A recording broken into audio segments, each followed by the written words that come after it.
વડોદરા જિલ્લાના નવી કલેક્ટર કચેરી ખાતે આમ આદમી પાર્ટી વડોદરા દ્વારા ખેડૂતોને થઈ રહેલા અન્યાયના નિવારણ તથા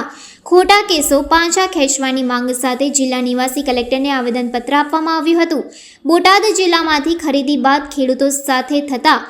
કડદા જેવી અયોગ્ય પ્રથાઓ સામે હાલ રાજ્યભરમાં આમ આદમી પાર્ટીના નેતૃત્વમાં આંદોલન ચાલી રહ્યું છે।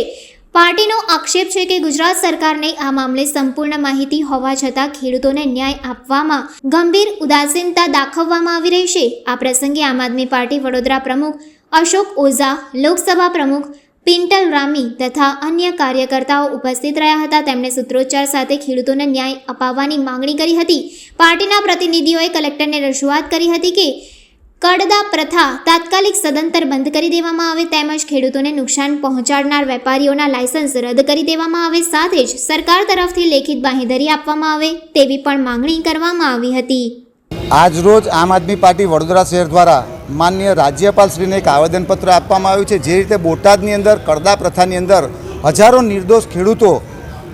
ને પોતાનું શોષણ થઈ રહ્યું હતું એનો એક અવાજ આમ આદમી પાર્ટી ઉઠાવી રહી હતી, ત્યારે હળદર ગામની અંદર જે મિટિંગ કરવામાં આવી, એક જનસભાનું આયોજન કરવામાં આવ્યું ને એની અંદર પોલીસ દ્વારા જે લાઠીચાર્જ કરવામાં આવ્યો એમાં નિર્દોષ ખેડૂતો એમના પરિવારોની અંદર ઘરમાં ઘૂસીને જે રીતે અત્યાચાર કરવામાં આવ્યો છે, ત્યારે અમે એક માંગ લીધી છે કે જે પોલીસ અધિકારીઓએ બર્બરતાપૂર્વક લાઠી ચલાવી છે એની સામે કાયદેસરની કાર્યવાહી કરવામાં આવે, કડદા પ્રથા બંધ કરી અને જે કડદા પ્રથાનું જે વેપારીઓ છે શોષણ કરી રહ્યા છે એનું લાયસન્સ રદ કરવામાં આવે। સાથે સાથે જે રીતે આ કડદા પ્રથાની અંદર